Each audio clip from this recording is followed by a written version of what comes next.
আসসালামু আলাইকুম ওয়া রাহমাতুল্লাহি ওয়া বারাকাতুহু। আলহামদুলিল্লাহি ওয়াহদাহু ওয়াসসালাতু ওয়াসসালামু আলা মান লা নাবিয়্যা বা'দাহু।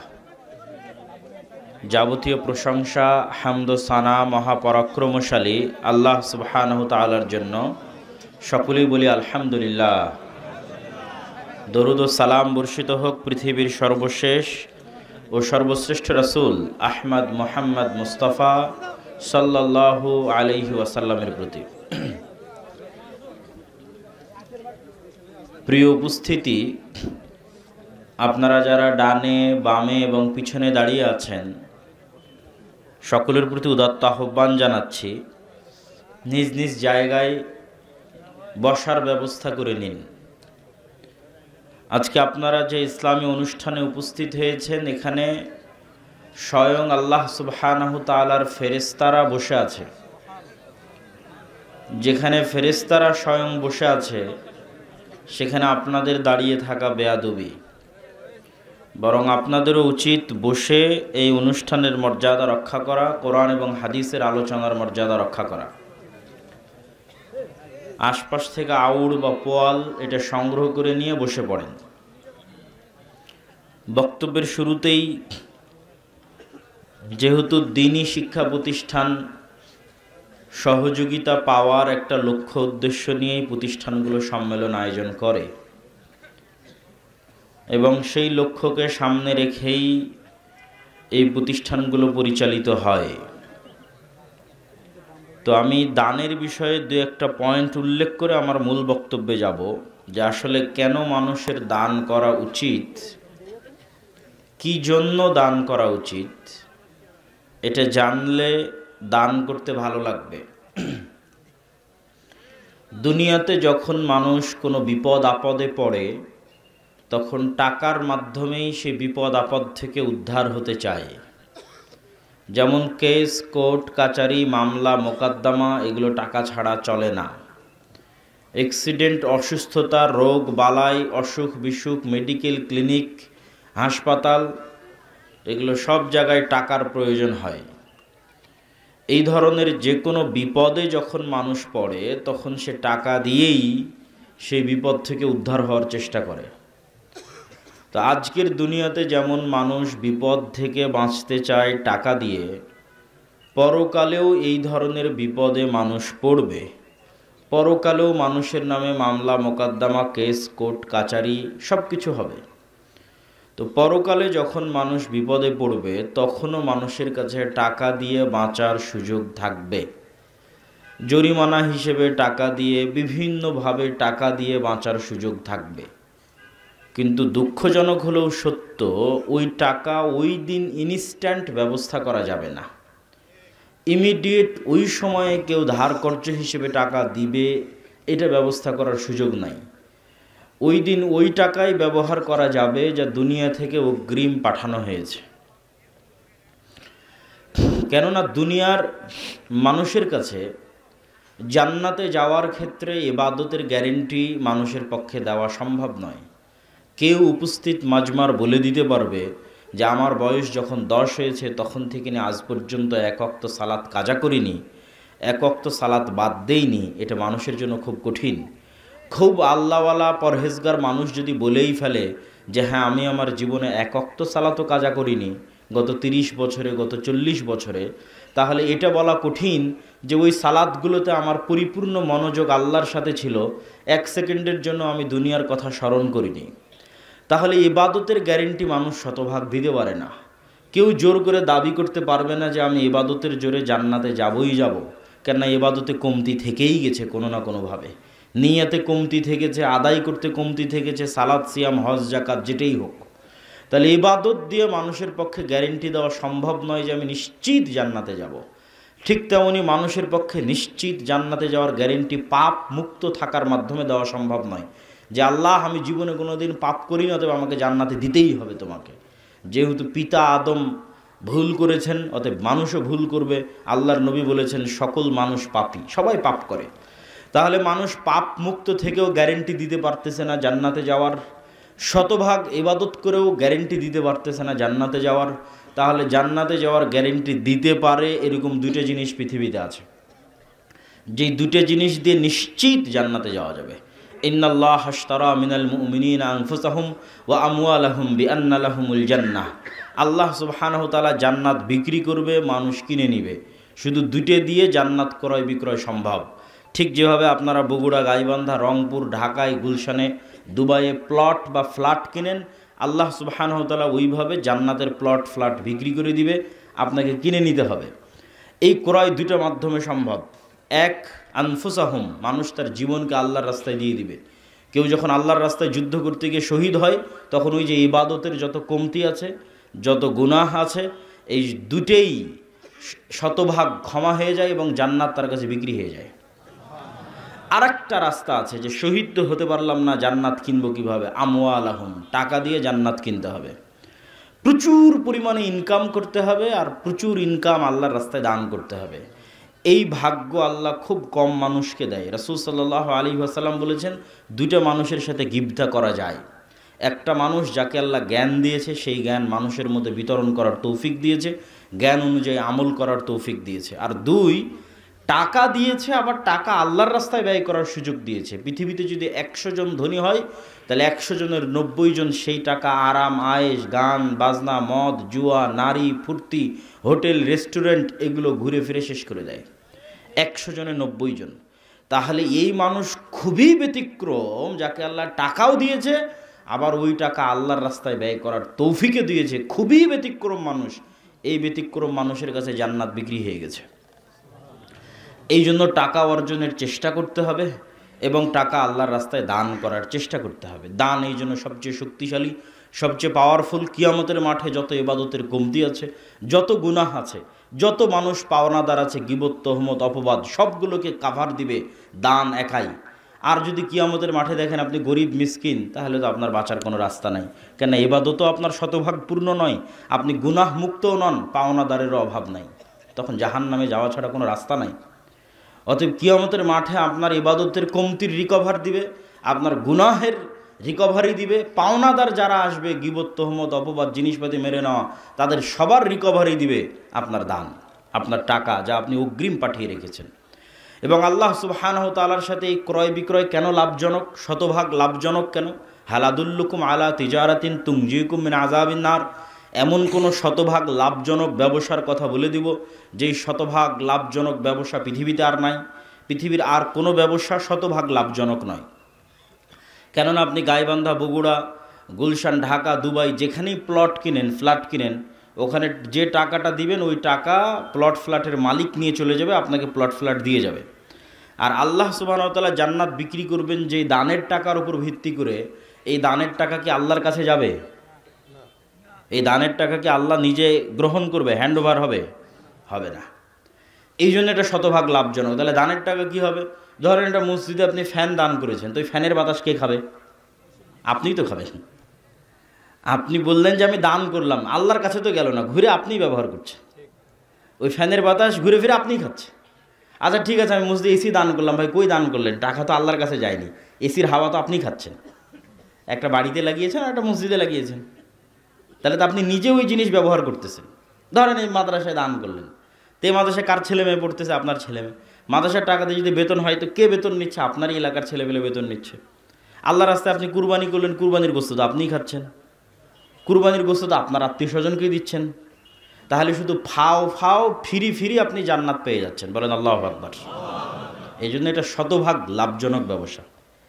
সম্পূর্ণরূপে ফ্রি, বিনামূল্যে আপনাকে জান্নাত দিয়ে দেওয়া হচ্ছে। আপনার টাকা আপনিই ব্যবহার করতেছেন, আপনার ছেলেমেয়ের জন্য, আপনার দেশবাসীর জন্য, আপনার এলাকাবাসীর জন্য। এই জন্য আল্লাহর সাথে এই লাভজনক ব্যবসা যত বেশি করবেন, কিয়ামতের মাঠে তত ধনী অবস্থায় উত্থিত হবেন। দুনিয়াতে যাদের ব্যাংক ব্যালেন্স আছে, তারা হয়তো 10%, 12%, 14% সুদ, লাভ, ইন্টারেস্ট, মুনাফা, হালাল হারাম যেটাই বলেন তারা দিচ্ছে। আর আল্লাহ সুবহানাহু ওয়া তাআলা বলছে, কেউ যদি আমার কাছে জমা রাখে, আমার ব্যাংকে জমা রাখে, পরকালের ব্যাংকে জমা রাখে, তাহলে ওইটাকে আমি বাড়াতে বাড়াতে বাড়াতে বাড়াতে 700 গুণ পর্যন্ত বাড়িয়ে থাকি, চাইলে আরও বেশি বাড়াতে পারি। তাহলে কোনো লস নাই। আপনি দান করবেন 10 টাকা, কিয়ামতের মাঠে দেখবেন 10 কোটি হয়ে বসে আছে। তখন আপনাকে অনেক ভালো লাগবে যে যাক, আজকে যদি কোনো ভুল ত্রুটি ধরা পড়ে তো সেটা এই টাকা দিয়ে আমি বাঁচতে পারবো। কিয়ামতের মাঠে ধনী অবস্থায় উত্থিত হতে হবে, এই জন্য টাকা উপার্জন করতে হবে, টাকা আল্লাহ রাস্তায় দান করতে হবে।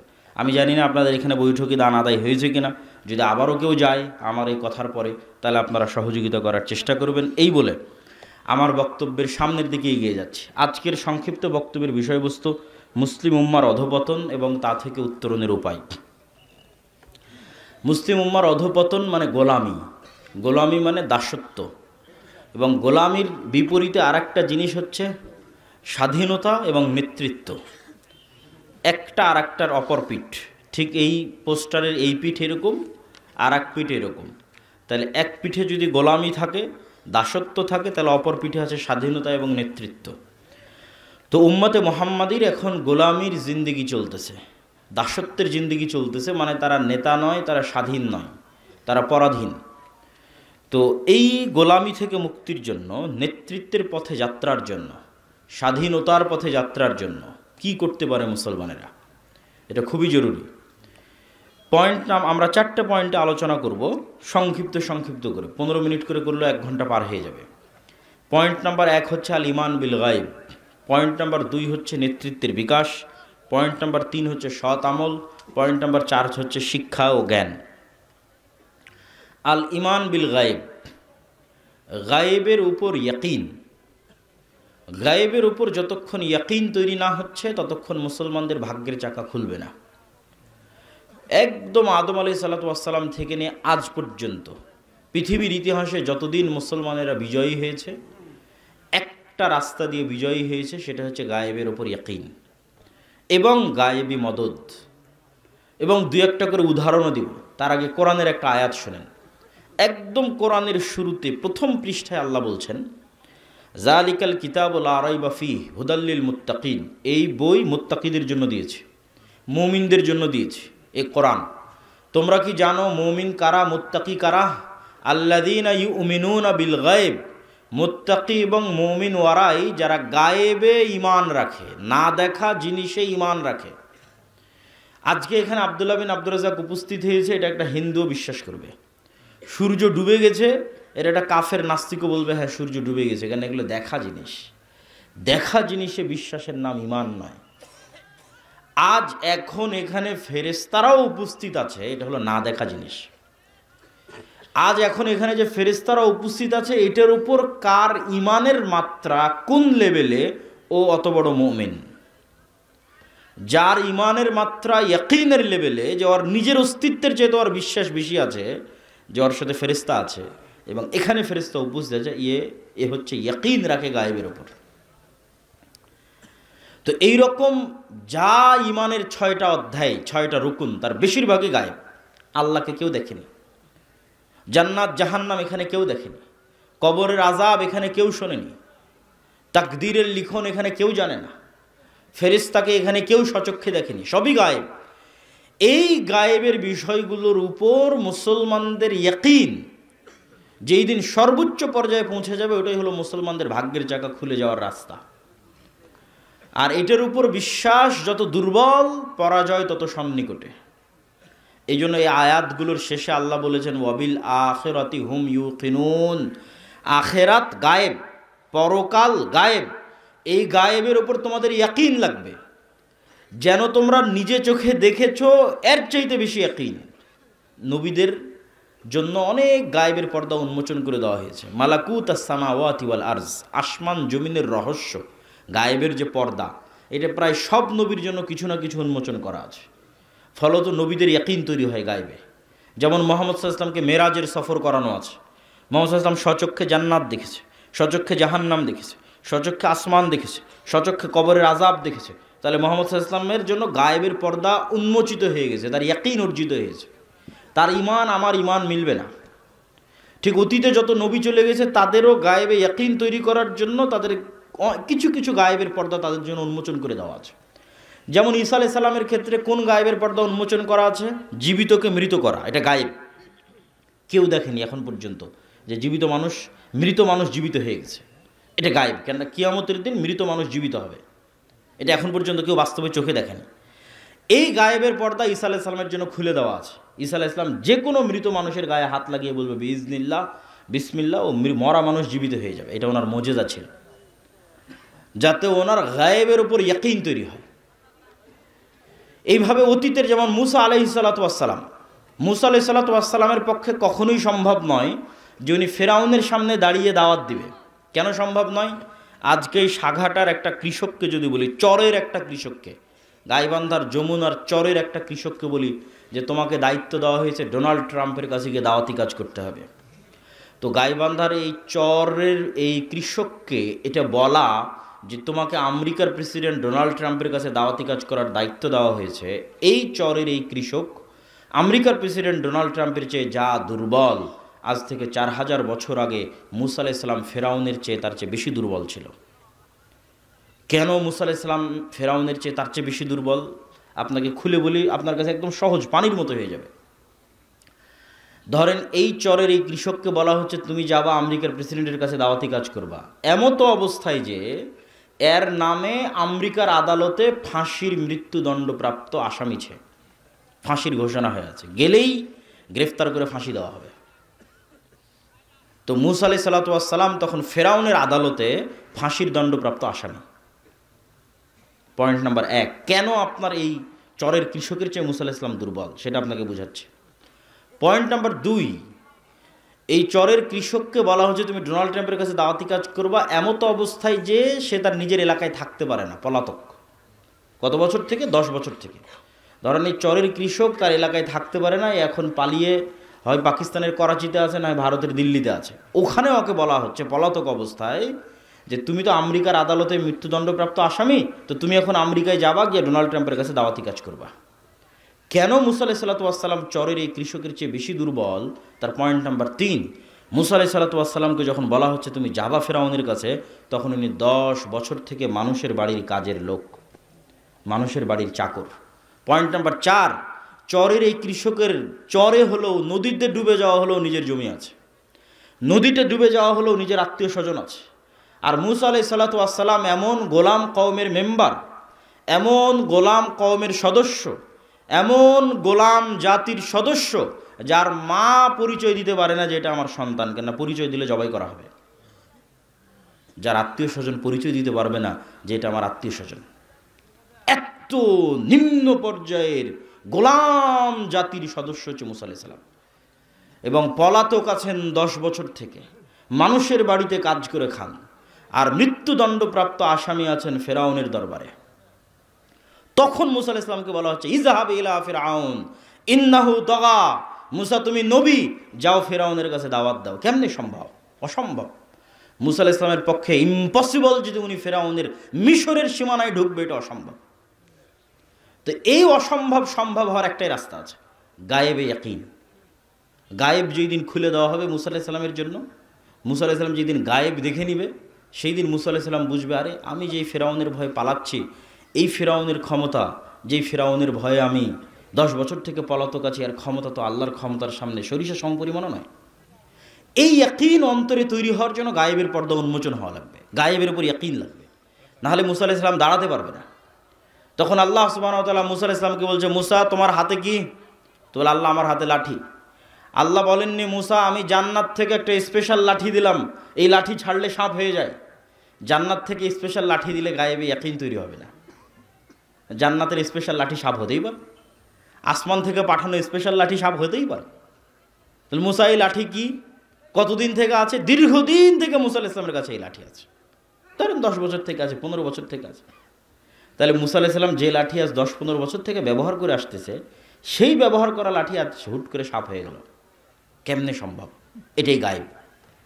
এটার মাধ্যমে মুসা আলাইহিস সালামের কলবে গায়েবের উপর ইয়াকিন তৈরি হবে যে আমি যা চোখে দেখি তা আসলে কিছুই নয়, এর আড়ালে একজন মহাশক্তিশালী মহাশক্তিমান আল্লাহ সুবহানাহু ওয়া তাআলা আছে, যিনি গায়েবকে কন্ট্রোল করে, তার হাতেই সব কিছু।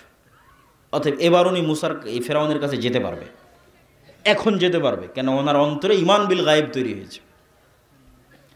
ইমান বিল গায়েবে ইয়াকিন ছাড়া মুসলমানদের মুক্তির কোনো রাস্তা নাই। গায়েবে ইয়াকিন ছাড়া, গায়েবী মদদ ছাড়া অতীতে কোনোদিন মুসলমানেরা বিজয় হয়নি, ভবিষ্যতে কোনোদিন হবে না। এর জন্য আরও কয়েকটা উদাহরণ দেখাই। ধরেন মুসা আলাইহিস সালামের জীবন থেকে আরেকটা উদাহরণ দেখেন। মুসা আলাইহিস সালাতু ওয়াস সালাম যখন নদী পার হয়ে গেলেন, ফেরাউন ডুবে গেল, তখন আল্লাহ মুসা আলাইহিস সালাতু ওয়াস সালামের কওমকে বিভিন্নভাবে পরীক্ষা করলেন। কিন্তু এই কওম তো গোলাম কওম, আর মুসা আলাইহিস সালাম তো স্বাধীন মানুষ, নেতা মানুষ। তো এই গোলাম কওমকে বলা হলো কি, জেরুজালেম বিজয় করতে হবে। তখন বানু ইসরায়েলরা কি বলল, ইজহাব আনতা ওয়া রাব্বুকা ফাকাতিলা, আপনি আর আপনার আল্লাহ গিয়ে যুদ্ধ করেন, আমরা পারবো না। তখন দুইজন মানুষ বলেছিল যে আমরা দুইজন হলেও যুদ্ধ করব। এই দুইজনের ইমান বিল গায়েবে ইয়াকিন ছিল, এই জন্য জেরুজালেমের শক্তিশালী আমালেকা গোত্রের বিরুদ্ধে এরা যুদ্ধ করতে রাজি হয়েছিল। এই দুইজনের একজন ইউশা বিন নুন। 40 বছরের আযাব অবতীর্ণ হলো, ইয়াতিহুনা ফিল আরজি আরবাউনা সানা। 40 বছরের আযাবের মধ্যে মুসা আলাইহিস সালাম মারা গেলেন। পরবর্তী নবী হলো ইউশা বিন নুন। ইউশা বিন নুন নবী হওয়ার পর বানু ইসরাইলকে বলল, যা ভুল হওয়ার হয়েছে, এবার চলো জেরুজালেম বিজয়ে যুদ্ধ করতে হবে। জেরুজালেম বিজয়ে যুদ্ধ শুরু হলো। যুদ্ধের এক পর্যায়ে শুক্রবারের দিন বিকেলবেলা ইউশা বিন নুন আল্লাহকে বলছে, সূর্যের দিকে তাকিয়ে বলছে, আল্লাহ সূর্যকে থামিয়ে দিতে হবে। কেন সূর্যকে থামিয়ে দিতে হবে? আর 1-2 ঘন্টা পর সূর্য ডুবে গেলে শনিবার শুরু হবে, আর শনিবার মুসা আলাইহিস সালামের দিনে যুদ্ধ নিষিদ্ধ। আর যুদ্ধ বন্ধ হয়ে গেলে আবার সেই শক্তি, সেই সামর্থ্য বিজয় অর্জনের মতো ফিরিয়ে আনা কঠিন। এখন আমরা বিজয়ের দ্বার প্রান্তে চলে এসেছি, এই ধাক্কায় শেষ করে দিতে হবে। অতএব আল্লাহ তুমি সূর্য থামিয়ে দাও। এখন আপনি কল্পনা করেন, একটা সাধারণ মানুষের ব্রেনে এটি ঢুকবেই না যে সূর্য কেমনে থামতে পারে। ইউশা বিন নুনের ইমান বিল গায়েব কোন পর্যায়ে আছে, কোন শীর্ষস্থানে আছে, যে এটা ওনার কাছে অন্টুর ব্যাপার, এটা ওনার কাছে একটা স্বাভাবিক ব্যাপার। কেননা উনি গায়েবে ইয়াকিন রাখে যে পৃথিবী আমরা চোখে দেখি, এই পৃথিবী আসল পৃথিবী নয়। গায়েবে ইয়াকিন ওনার কোন লেভেলে, যে উনি ইনস্ট্যান্ট বলে দিচ্ছে সূর্য থামিয়ে দিতে হবে, যুদ্ধ আজকে এখানে শেষ করতে হবে। এই লেভেলের ইয়াকিন যতক্ষণ অর্জিত না হবে ততক্ষণ সম্ভব নয়।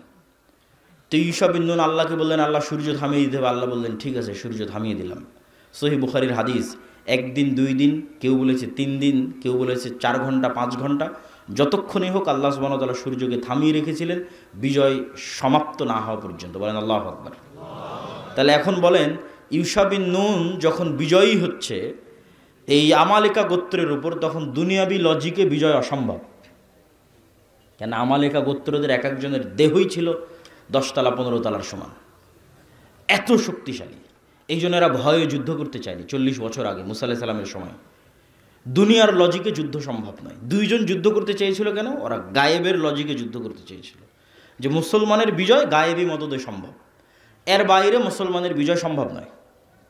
দুনিয়ার সিস্টেমে মুসলমানদের বিজয় অসম্ভব, গায়েবের সহযোগিতায় বিজয় সম্ভব। মুসা আলাইহিস সালাম, ফেরাউন ডুবে যাবে, মুসা আলাইহিস সালাম বিজয়ী হবে, এটা পৃথিবীর কোনো লজিকে সম্ভব নয়।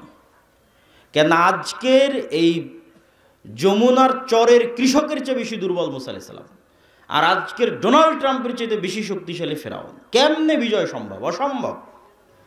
কিন্তু সম্ভবের একটাই রাস্তা আছে, সেটা হচ্ছে গায়েবী মদত।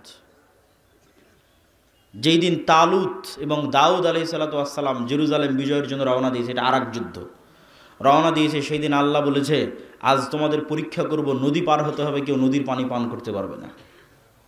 সংক্ষেপে সংক্ষেপে বলতেছি, তো নদীর পানি পান না করে পার হতে সক্ষম হয়েছে 300 জন। এই 300 বা 313 জন মানুষ সামনে এরকম হাজার হাজার মানুষ দেখে ভড়কে গেছে যে কেমনে এই যুদ্ধ সম্ভব, যেখানে আমরা মাত্র হাতে গোনা 200-300 জন, আর আমাদের সামনে উপস্থিত হয়েছে লক্ষ লক্ষ জন। তখন আল্লাহ কোরআনে বলেছে, কাম্মিং ফিআতিন কালিলাতিন গালাবাত ফিআতান কাসীরাতাম বিইজনিল্লাহ। কত দুর্বল জাতিকে আল্লাহ তার গায়েবী মদদে বিজয় দিয়েছে। বলেন আল্লাহু আকবার। তাহলে ওই দিন দাউদ আর তালুত বিজয়ী হচ্ছে দুনিয়ার লজিকে না গায়েবী মদদে? বলেন গায়েবী মদদে। চলে আসেন আমাদের নবী মুহাম্মদ সাল্লাল্লাহু আলাইহি ওয়াসাল্লামের কাছে। মুহাম্মদ সাল্লাল্লাহু আলাইহি ওয়াসাল্লাম যেদিন বদরে, মুহাম্মদ সাল্লাল্লাহু আলাইহি ওয়াসাল্লাম যেদিন উহুদে, মুহাম্মদ সাল্লাল্লাহু আলাইহি ওয়াসাল্লাম যেদিন খন্দকে, কেউ বলতে পারবে না যে মুহাম্মদ সাল্লাল্লাহু আলাইহি ওয়াসাল্লাম ওই দিন শক্তিশালী। দুনিয়ার লজিকে মুহাম্মদ সাল্লাল্লাহু আলাইহি ওয়াসাল্লাম সেদিন দুর্বল। খন্দক যেদিন ঘেরাও করে রেখেছে, ওই দিন 10,000 সমগ্র আরবের, মক্কা সহ সমগ্র আরবের সকল গোত্র একত্রিত হয়ে, এই জন্য এই যুদ্ধের নাম আহজাব, মানে এখানে বিশাল জোট তৈরি হয়েছে। হাজামাল আহজাব, সারা আরব একত্রিত হয়েছে মদিনাকে মাটির সাথে মিশিয়ে দেওয়ার জন্য। আর ওই দিন মদিনায় মুহাম্মদ সাল্লাল্লাহু আলাইহি ওয়াসাল্লামের সাহাবীদের সংখ্যা 700 থেকে 1000। আর মদিনার মধ্যে যারা ইহুদি গোত্র আছে তিনটে, তারা ভিতর থেকে গাদ্দারি করে আছে, বাহিরের কাফের মুশরিকদের সাথে চুক্তি করে আছে যে তোমরা কোনো মতে মোহাম্মদকে পরাজিত করো, লাস্ট টাইমে যা সহযোগিতা করা লাগবে মদিনার ভিতর থেকে সকল সহযোগিতা আমরা করব। ভিতরে শত্রু, বাইরে শত্রু। দুনিয়ার লজিকে বদরের যুদ্ধে বিজয় সম্ভব নয়, দুনিয়ার লজিকে অহুদের যুদ্ধে বিজয় সম্ভব নয়, দুনিয়ার লজিকে খন্দকের যুদ্ধে বিজয় সম্ভব নয়, নবী মোহাম্মদের জন্য সম্ভব নয়। আমরা তো বহুদূরের কথা, নবী মোহাম্মদ সাল্লাল্লাহু আলাইহি ওয়াসাল্লাম দুনিয়াবী শক্তি দিয়ে বিজয় অর্জন করতে পারবে না। তো মোহাম্মদ সাল্লাম বদর, উহুদ, খন্দকে বিজয়ী হয়েছে কিসের মদদে? গায়েবী মদদে। একমাত্র যুদ্ধ যেই যুদ্ধে সাহাবীরা মনে করেছিল যে আমরা দুনিয়াবী দিক থেকে শক্তিশালী আছি, এই যুদ্ধের নাম হুনাইনের যুদ্ধ। হুনাইনের যুদ্ধে, মক্কা বিজয়ের পরে যুদ্ধটা হয়েছিল, অনেক নতুন মুসলমান হয়েছে, যুদ্ধের মাঠে দেখা গেছে কাফেরদের সংখ্যা কম, মুসলমানদের সংখ্যা অনেক বেশি। তো সাহাবীদের মধ্যে দুনিয়ার উপর ভরসা চলে এসেছে।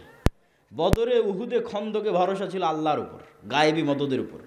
আর হুনাইনে যখন দেখেছে সংখ্যা বেশি, তখন ভরসা কিসের উপর? দুনিয়ার উপর।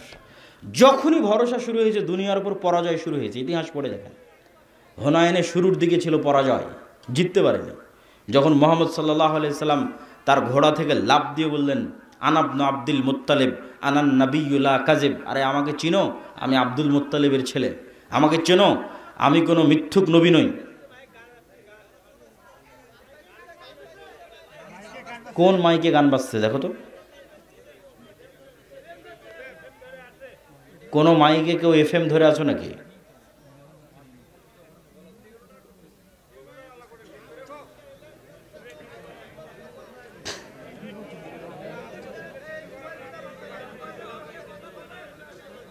জি, যারা ডেকোরেটরের দায়িত্বে আছেন তারা একটু চেক করেন যে কোনো মোবাইল থেকে অথবা কোনো ক্যামেরা থেকে কোথাও থেকে ব্লুটুথ কানেক্ট হয়ে বা কোনো কিছু কানেক্ট হয়ে এখানে কোনো শব্দ হচ্ছে কিনা।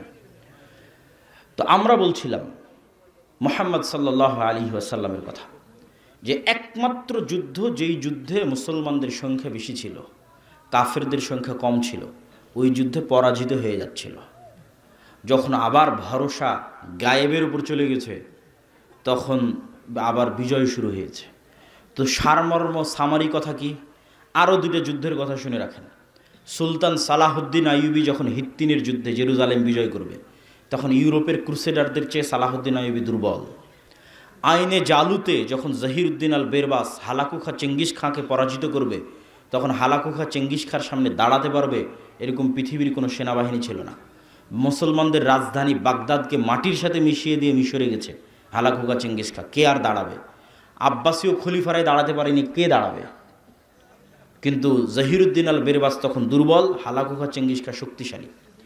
তাহলে যত বিজয় মুসলমানদের ইতিহাসে সংঘটিত হয়েছে, একটা বিজয়ও মুসলমানেরা শক্তিশালী অবস্থায় বিজয়ী হয়েছে, দুনিয়ার লজিকে বিজয়ী হয়েছে, এটা নাই ইতিহাসের পাতায়। একদম নবীদের থেকে শুরু করে আজ পর্যন্ত, মুহাম্মদ সাল্লাল্লাহু আলাইহি ওয়াসাল্লাম থেকে শুরু করে আজ পর্যন্ত, বরং প্রত্যেক বিজয়ে দুনিয়ার লজিকে মুসলমানেরা দুর্বল, বিজয়ী হয়েছে গায়েবী মদদে। এই জন্য গায়েবের ওপর ইয়াকিন লাগবে। গায়েবের একটা ছোট্ট পয়েন্ট বলে আমরা বক্তব্যের দ্বিতীয় পয়েন্টে চলে যাই।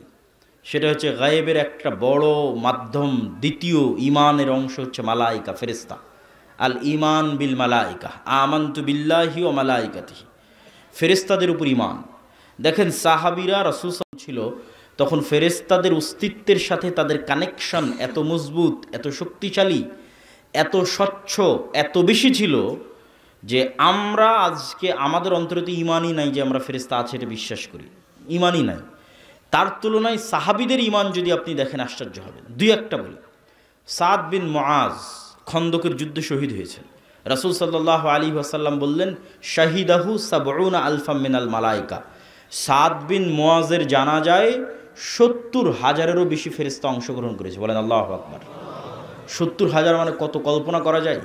সাহাবীরা যেই জানাজায় অংশগ্রহণ করেছে, ওই জানাজায় ৭০,০০০ ফেরেশতা অংশগ্রহণ করেছে আসমান থেকে নেমে। সাদ বিন মুআজের জানাজার লাশের খাটলি উঠানো যাচ্ছিল না, ফেরেশতার আধিক্যের কারণে লাশ ভারী হয়েছিল। রাসূল সাল্লাল্লাহু আলাইহি ওয়াসাল্লামের হাদিস। জাবের বিন আব্দুল্লাহ উহুদের যুদ্ধে মারা গেছে। জাবের বিন আব্দুল্লাহর পিতা। জাবের বিন আব্দুল্লাহ বলছে, আমার পিতা উহুদের যুদ্ধে মারা যাওয়ার পর আমি কাঁদছিলাম। তো রাসূল সাল্লাল্লাহু আলাইহি ওয়াসাল্লাম বললেন, কেন কাঁদতেছো? মা জালাতিল মালাইকাতু তুজিল্লু বিআজনিহাতিহা তোমার পিতার লাশকে ফেরেশতারা ছায়া দিয়ে রেখেছে। বলেন আল্লাহু আকবার। উহুদের যুদ্ধে শহীদ হয়েছে হানজালা রাদিয়াল্লাহু তাআলা আনহু। তার মায়ের মাধ্যমে, তার বউয়ের মাধ্যমে জানা গেল তার উপর গোসল ফরজ আছে।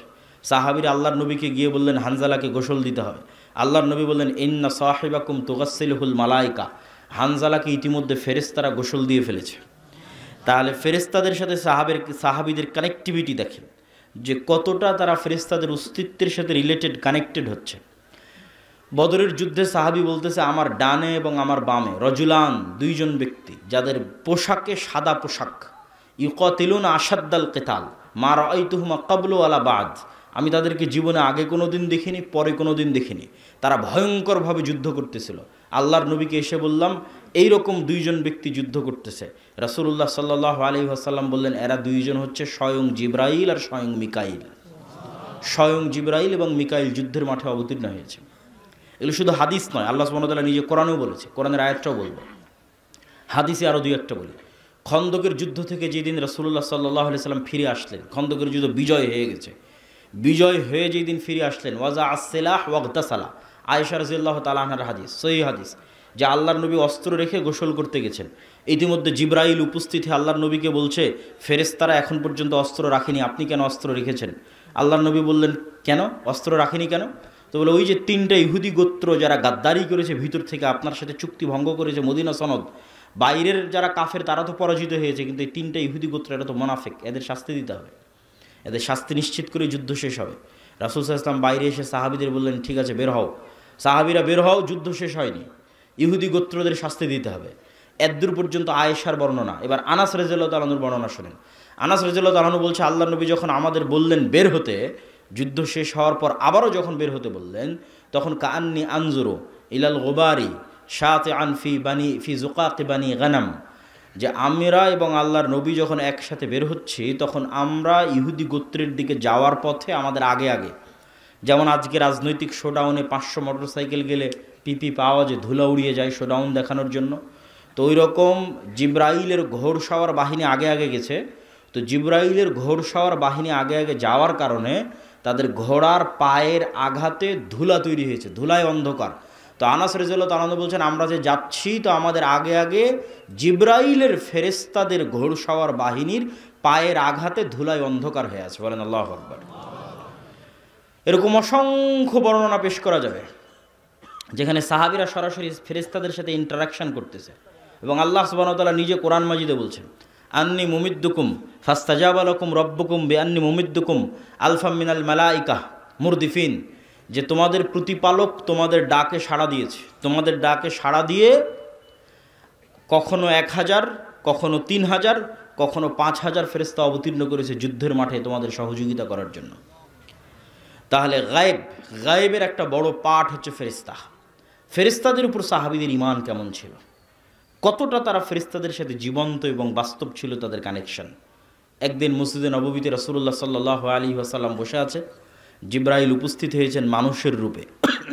আল্লাহর নবীকে বলছেন মাল ইসলাম, ইসলাম কি, মাল ঈমান, ঈমান কি, মাল ইহসান, ইহসান কি, এগুলো জিজ্ঞেস করে উত্তর নিয়ে চলে গেলেন। আল্লাহর নবী বললেন জানো কে এসেছিল? না আমরা তো জানি না কে এসেছিল, জিবরাইল এসেছিল তোমাদেরকে দিন শেখানোর জন্য। এরকম অসংখ্য ঘটনায় পরিপূর্ণ হয়ে আছে যেখানে দেখবেন সকাল সন্ধ্যায় সাহাবী এবং নবীদের ইন্টারাকশন ফেরেশতাদের সাথে। রাসূল সাল্লাল্লাহু আলাইহি সাল্লাম বলছেন আজকে আমার বাড়িতে জিবরাইল আসেনি। কেন আসেনি? বাড়িতে ছবি আছে। লা তাদখুলুল মালাইকাতু ফি বাইতিন ফিহি সুওয়ার আও কালব, যে বাড়িতে ছবি আছে, কুকুর লালিত পালিত হয়, ওই বাড়িতে ফেরেশতা প্রবেশ করে না। রাসূলুল্লাহ সাল্লাল্লাহু আলাইহি সাল্লাম বলছেন জিবরাইল আমাকে এত নসিহা করে মেসওয়াক করার জন্য, মেসওয়াক করতে করতে মাড়ি ছিলে গেছে, কেননা আমার মুখের গন্ধে জিবরাইলের কষ্ট হয়। রাসূল সাল্লাল্লাহু আলাইহি সাল্লাম বলেছেন তোমরা মসজিদে পেঁয়াজ এবং রসুন মুখে দিয়ে খেয়ে যেও না, কেননা পেঁয়াজ এবং রসুনের গন্ধে ফেরেশতাদের কষ্ট হয়। তাহলে এখন আপনি বলেন যে আপনাদের গাইবান্ধার মানুষ যারা বিড়ি সিগারেট খান তাদের মুখের গন্ধে কি ফেরেশতা আসে নাকি? তো কে আসে? শয়তান আসে। ওই মুখে কে আসে? শয়তান আসে। ওই মুখে কে পেশাব করে? ওই মুখে কে পায়খানা করে? এগুলো বাস্তব, এগুলো প্রত্যেকটা in Real life, in reality. এগুলোই গায়েব কিন্তু এগুলোই বাস্তব। এগুলোর উপর ইয়াকিন অর্জন করাই হচ্ছে ঈমান। এমন একটা বাড়ি, যে বাড়িতে আপনারা আছেন, যে বাড়িতে না ঢোকার সময় কেউ সালাম দেয়, না বের হওয়ার সময় কেউ সালাম দেয়, না ওই বাড়িতে কেউ কোনো দিন কোরআন তেলাওয়াত করে, না ওই বাড়ির সদস্যরা সালাত আদায় করে, তাহলে আপনি বলেন ওই বাড়িতে সবসময় কে আছে? শয়তান আছে। আর এমন একটা বাড়ি সালাম দিয়ে প্রবেশ করে, সালাম দিয়ে বের হয়, কোরআন তেলাওয়াত করে, 5 ওয়াক্ত সালাত আদায় করে, তাহলে ওই বাড়ি যেমন এখানে লাইট জ্বলতেছে, এই এলাকাটা আলোকিত হয়ে আছে, গায়েবে ওই বাড়িটা নূরের আলোয় আলোকিত হয়ে আছে। কেন? ওখানে ফেরেশতারা একত্রিত হয়ে আছে, ফেরেশতারা একত্রিত হয়ে আছে। সম্মানিত উপস্থিতি, তাহলে ফেরেশতাদের অস্তিত্বের উপর ইয়াকিন, এটা ঈমানের একটা বড় পার্ট। এবং ফেরেশতা এবং শয়তান এই দুটো আমাদের সাথে এত বেশিভাবে জড়িত, এত বেশিভাবে যুক্ত, যে আমি যদি বলি আপনার বাপ মা, আপনার পিতামাতা, আপনার সন্তান সন্ততি, আপনার স্ত্রী পুত্র আপনার সাথে যতটা যুক্ত, তার চেয়ে বেশি যুক্ত ফেরেশতা এবং শয়তান, তাহলে বাড়াবাড়ি হবে না। কেন বাড়াবাড়ি হবে না? আদম আলাইহিসসালাতু ওয়াসসালামকে যখন আল্লাহ সুবহানাহু ওয়া তাআলা সৃষ্টি করেছে, তখন আদম আলাইহিসসালাতু ওয়াসসালাম সৃষ্টির পরে আল্লাহ বলেন, আদম এই যে এটা তোমার বউ, এটা তোমার বাপ মা, এটা তোমার ছেলে মেয়ে না। আদম আলাইহিস সালাম সৃষ্টির পরে সর্বপ্রথম কোনো মানুষের সাথে পরিচিত হয়নি। আদম আলাইহিস সালাম সৃষ্টির পরে ভিন্ন জগতের, গায়েবের জগতের দুইটা প্রাণীর সাথে পরিচিত হয়েছে, একটার নাম ফেরেশতা, একটার নাম জিন। তাহলে মানুষের অস্তিত্বের সাথে মানুষের অস্তিত্ব আগে না ফেরেশতার শয়তানের অস্তিত্ব আগে? বলেন, ফেরেশতার শয়তানের অস্তিত্ব আগে। তাহলে আপনার সাথে আপনার বাপ মায়ের অস্তিত্ব, আপনার ছেলে মেয়ে স্ত্রী পুত্রের অস্তিত্ব আগে, না আপনার সাথে ফেরেশতার শয়তান আছে এটা আগে? ফেরেশতার শয়তান আছে এটা আগে। কেন? আপনি যখন প্রথম সৃষ্টি হয়েছেন তখন আপনিও সৃষ্টি হওয়ার পর আগে ফেরেশতাকে দেখেছেন আর শয়তানকে দেখেছেন। এই জন্য এইটাই হলো গায়েব। এইটা যত আপনি জানবেন, গায়েবের লজিকগুলো যত জানবেন, গায়েবের কার্যকরণের সূত্র যত জানবেন, তত গায়েবের মদদ পাওয়ার রাস্তা আপনার জন্য উন্মুক্ত হবে। সম্মানিত উপস্থিতি, বক্তের দ্বিতীয় পয়েন্টে চলে যাই, যেহেতু সময় অল্প। দ্বিতীয় পয়েন্ট আমরা বলেছি নেতৃত্বের বিকাশ। গোলামির অপরপিঠ নেতা। নেতা নন মানে গোলাম, গোলাম নন মানে নেতা। তাহলে আমরা এখন গোলাম মানে আমরা নেতা নই, নেতা হতে হবে। নেতা হলে গোলামি কেটে যাবে। এখন বিশ্বের নেতা অন্যরা আছে, আমরা বিশ্বের গোলাম আছি। বিশ্বের নেতা হলে আমাদের গোলামি কেটে যাবে, অন্যরা গোলাম হবে। তো আমরা যদি বিশ্বের নেতা হতে চাই, তাহলে নেতৃত্বের বীজ কি রোপণ করলে নেতা তৈরি হবে, কি বপন করলে, ধানের চারা, অমুকের চারা, এগুলো কোনটা রোপণ করলে কি হয় খুব ভালো জানেন। তো কি রোপণ করলে, কি বপন করলে নেতা তৈরি হবে? সেটার নাম ন্যায়পরায়ণতা, সেটার নাম সত্যবাদিতা, সেটার নাম আমানতদারিতা, সেটার নাম ধৈর্যশীলতা। এই 3-4টে দিয়ে নেতা তৈরি হয়। পৃথিবীতে যত নবী রাসূল এসেছে, সকল নবী রাসূল জন্মগত সত্যবাদী, আমানতদার, ন্যায়পরায়ণ এবং ধৈর্যশীল। কিন্তু আমাদের মুসলমানদের অবস্থা হচ্ছে, আলেম ওলামা থেকে শুরু করে, আমরা নিজেরা থেকেও শুরু করে, যে আমরাও নেতৃত্বের অযোগ্য। আমরা নিজেরা থেকে শুরু করে, সবাই থেকে শুরু করে আমি বলতেছি যে মুসলমানদের আজকের সবচেয়ে বড় সমস্যা কি? মুসলমানেরা মুনাফিক অবস্থায় দিন পার করছে। লাম্মা ইয়াদখুলুল ঈমানু ফি কুলুবিহিম, অন্তরে ঈমান প্রবেশ করেনি। বাহ্যিক ইসলাম নিয়ে মনে করছে নিজে ধোঁকা দিচ্ছে, আল্লাহকে ধোঁকা দিতে যাচ্ছে, পরকালকে ধোঁকা দিতে যাচ্ছে। বাহ্যিক ইসলাম কি? 5টা, তার মধ্যে 4টা, সালাত, সিয়াম, হজ, জাকাত। এই সালাত, সিয়াম, হজ, জাকাত মদিনায় হিজরতের পর ফরজ হয়েছে। তাহলে মদিনায় হিজরতের আগে 13 বছর আল্লাহর নবী সাহাবীদের কি শিখালো? সালাতি যখন নাই, সিয়ামে যখন নাই, হজই যখন নাই, জাকাতি যখন নাই, তাহলে মক্কার 13 বছর করলো কি? মক্কার 13 বছর ঈমান বিল গায়েব শিখিয়েছে, ওটা আসল। মক্কার 13 বছর ঈমান বিল গায়েব শেখানো হয়েছে, সত্যবাদিতা, ন্যায়পরায়ণতা, আমানতদারিতা, ধৈর্যশীলতা শেখানো হয়েছে, নেতা বানানো হয়েছে। তারপরে যখন মাঠ রেডি হয়ে গেছে, তখন তারপরে এসেছে সালাত, সিয়াম, হজ, জাকাত। এখন সালাত, সিয়াম, হজ, জাকাত তো অবশ্যই আদায় করতে হবে, কিন্তু দুঃখজনক হলো সত্য, আমরা এই বাহ্যিক ইবাদতগুলোকে নিজেকে ধোঁকা দেওয়া, আল্লাহকে ধোঁকা দেওয়া, মানুষকে ধোঁকা দেওয়ার মাধ্যম বানিয়েছি। নিজেকে ধোঁকা দেওয়ার মাধ্যম কি? যাক, যা সুদ ঘুষ করলাম, এবার হজ করে সব গুনাহ মাফ করে নিই, এটা নিজেকে ধোঁকা দেওয়া। তাহলে ওসি, ডিসি, এসপি, মন্ত্রী, মিনিস্টার, এসিল্যান্ড, সাব রেজিস্ট্রার, যে যেখানে ব্যবসায়ী, যে যেখানে দায়িত্ব পালন করতেছে, তার 50%-এরও বেশি নামাজি, তার 60-70%-এর বেশি হয় 1-2 বার ওমরা করেছে, 2-3 বার হজ করেছে, তার 100% অন্তত কোনো মসজিদ, মাদ্রাসা, কোনো কমিটি, জালসা কমিটি এগুলোর সাথে যুক্ত আছে। কিন্তু ওর দায়িত্বের জায়গায় যখন বসতেছে তখন মিথ্যুক, ওর দায়িত্বের জায়গায় যখন বসছে তখন দুর্নীতিবাজ, ওর দায়িত্বের জায়গায় যখন বসে তখন আমানতের খেয়ানতকারী। তাহলে সে মুনাফিক। লাম্মা ইয়াদখুলুল ঈমানু ফি কুলুবিহিম, এটা অসম্ভব। জেনে নেন, এটা অসম্ভব যে একটা অন্তরে ঈমান বিল গায়েবও থাকবে, মানে আল্লাহর উপর ঈমান, ফেরেশতার উপর ঈমান, পরকালের উপর ঈমান থাকবে, আবার ওই অন্তরে মিথ্যাও প্রবেশ করবে, দুর্নীতিও প্রবেশ করবে, ধোঁকাও প্রবেশ করবে, এটা অসম্ভব। এক অন্তরে এই দুটো একত্রিত হবে না। লা ঈমানা লিমান লা আমানাতা লাহু। তাহলে ওই অন্তরে ঈমান প্রবেশ করেনি, বাহ্যিক আমল আছে, আর সে অন্তরের দিক থেকে মুনাফিক। এটা হলো আজকের মুসলমানদের সবচেয়ে বড় সমস্যা। এই জন্য আমি আমার বহু বক্তব্যে বলেছি, আজকের মুসলমানেরা এই যুগের বানু ইসরাইল। কেননা গোলামির মাধ্যমে জাতির চরিত্র পরিবর্তন হয়ে যায়। গোলামি মে বদল জাতি হে কওমো কি তকদির, কওমো কা জমির। আল্লামা ইকবাল বলেছেন, গোলামি করতে করতে জাতির স্বভাব চরিত্র চেঞ্জ হয়ে যায়। তো বানু ইসরাইলেরা তো নবীর সন্তান। নবীর সন্তান কেমনে বলে যে আপনি আর আপনার আল্লাহ গিয়ে যুদ্ধ করেন? নবীর সন্তানেরা কেমনে বলে ঠিক আছে শনিবারের দিন মাছ ধরতে নিষেধ করলেন, আজ শনিবারের দিন আমরা বেড়া দিয়ে ঘিরে রাখবো, তো রবিবারের দিন মাছ ধরবো? 2 নম্বরই বুদ্ধি। তো নবীর সন্তান, তাহলে নবীর সন্তানেরা এই 2 নম্বরই বুদ্ধি শিখলো কোথায়? যখন ফেরাউনের 300-400 বছর গোলামি করেছে, গোলামি করতে করতে স্বভাব চরিত্র পরিবর্তন হয়ে গেছে। কিন্তু মুসা আলাইহিস সালামকে আল্লাহ ওই গোলামদের সাথে বড় করেনি। মুসা আলাইহিস সালামকে আল্লাহ বড় করেছে ফেরাউনের বাড়িতে, যাতে মুসা আলাইহিস সালামের মধ্যে এগুলো চুরি, চামারি, বাটপারি, দুর্নীতি, 2 নম্বরই, মিথ্যা এগুলো প্রবেশ না করে, যাতে মুসা আলাইহিস সালাম আত্মমর্যাদা, আত্মসম্মান, সত্যবাদিতা, ন্যায়পরায়ণতা, আমানতদারিতা, ধৈর্যশীলতা এগুলো গুণে নেতা হয়।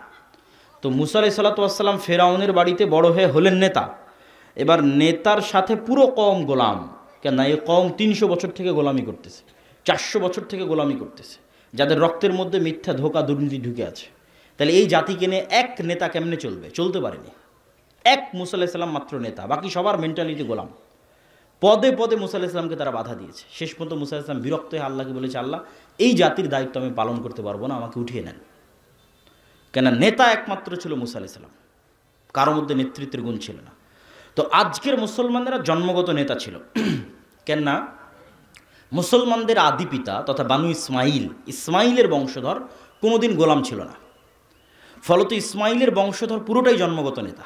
যেমন আব্দুল মুত্তালেব কাফের এবং মুশরিক অবস্থায় মৃত্যুবরণ করেছে, কিন্তু কোনো মায়ের সন্তান দাঁড়িয়ে বলতে পারবে না যে আব্দুল মুত্তালেব কারো 1 টাকা মেরে নিয়েছে। কেউ দাঁড়িয়ে বলতে পারবে না যে আব্দুল মুত্তালেব এখানে ধোঁকাবাজি করেছে।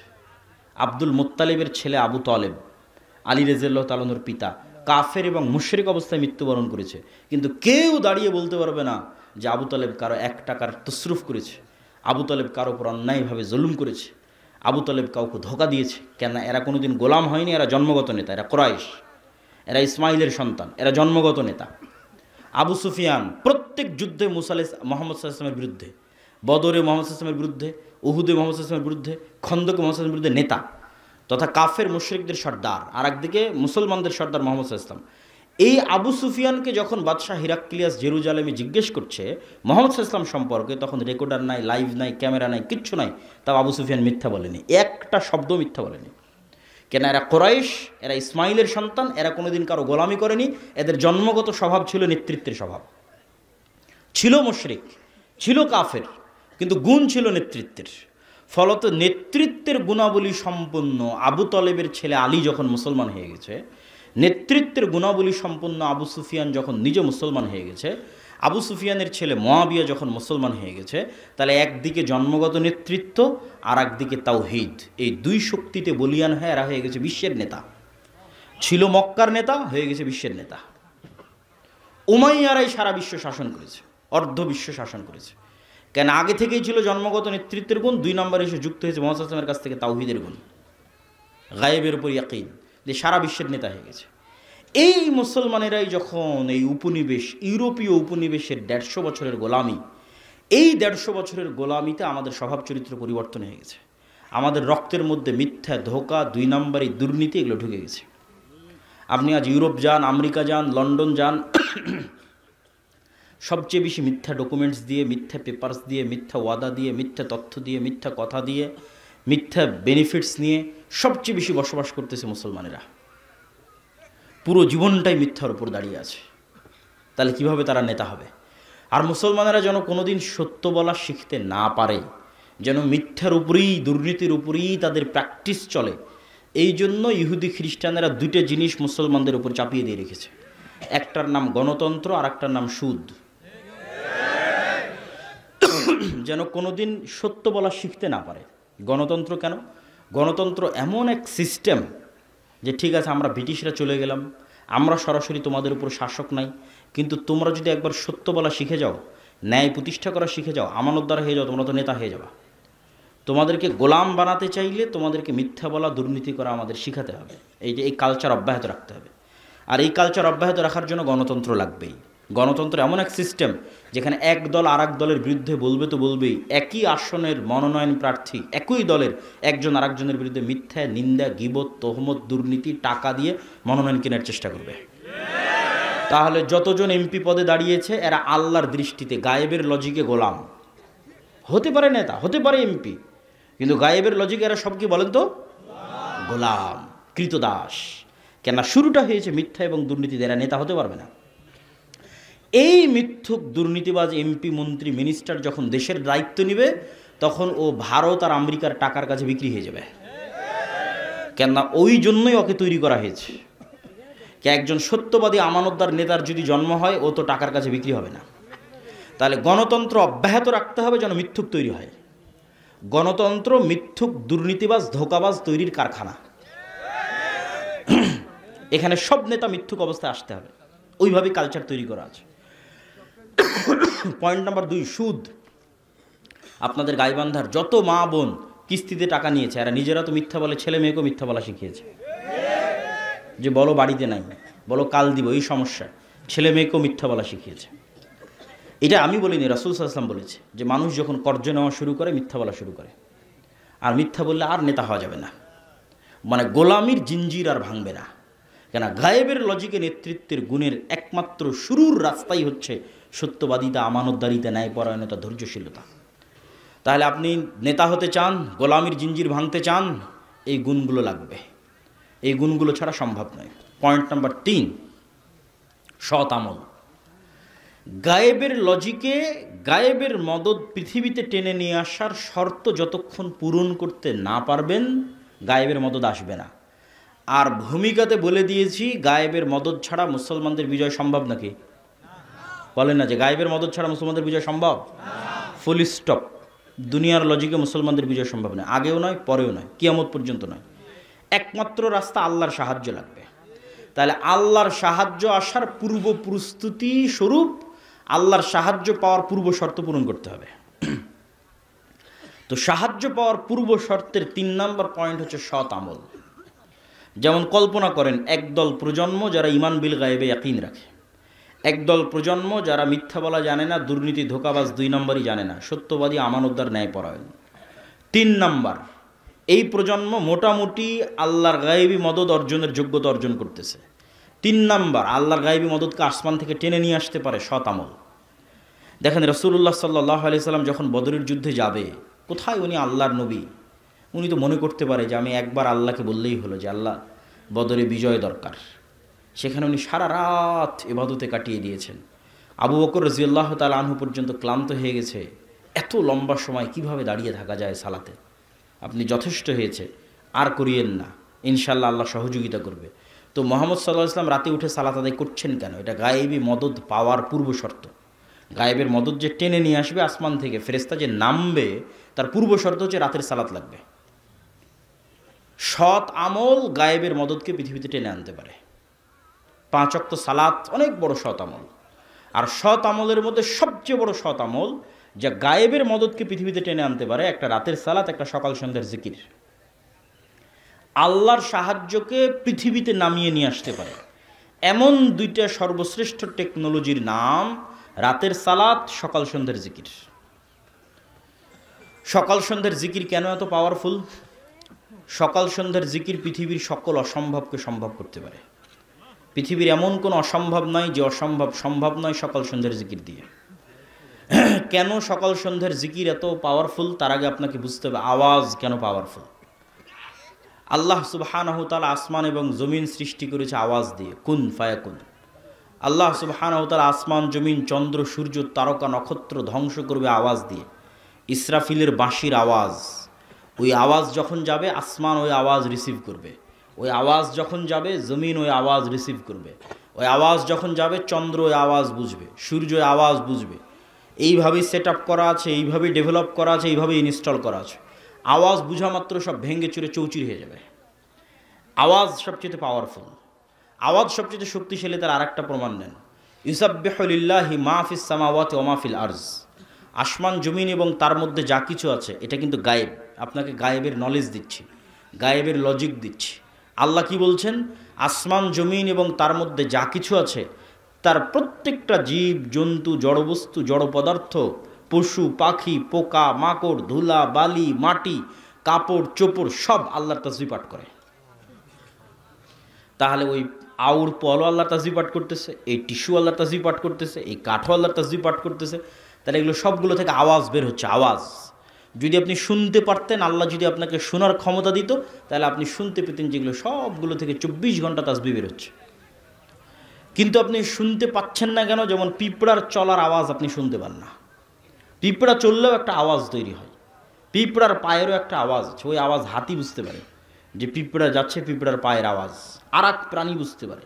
ওই লেভেলের আওয়াজ শোনার ক্ষমতা আপনার নাই, কিন্তু এগুলো প্রত্যেকটা থেকে আওয়াজ বের হচ্ছে। আওয়াজ সবচেয়ে শক্তিশালী, আওয়াজ সবচেয়ে পাওয়ারফুল। এবং আওয়াজ সবচেয়ে শক্তিশালী এবং সবচেয়ে পাওয়ারফুল দেখেই আল্লাহ অতীতে যত নবীকে যত মজেদা দিয়েছেন, সকল মজেদার চাইতে সবচেয়ে পাওয়ারফুল কোরআন। মুসা আলাইহিস সালামের লাঠির চাইতে কোরআন পাওয়ারফুল। ঈসা আলাইহিস সালামের মৃতকে জীবিত করার চাইতে কোরআন পাওয়ারফুল। কেননা কোরআন সরাসরি আল্লাহর নিজের আওয়াজ। বলেন আল্লাহু আকবার। কোরআন সরাসরি আল্লাহর নিজের সাউন্ড, আল্লাহর আওয়াজ। এর চাইতে পাওয়ারফুল আর কিছুই নেই পৃথিবীতে, এর চেয়ে শক্তিশালী আর কিছুই নেই পৃথিবীতে।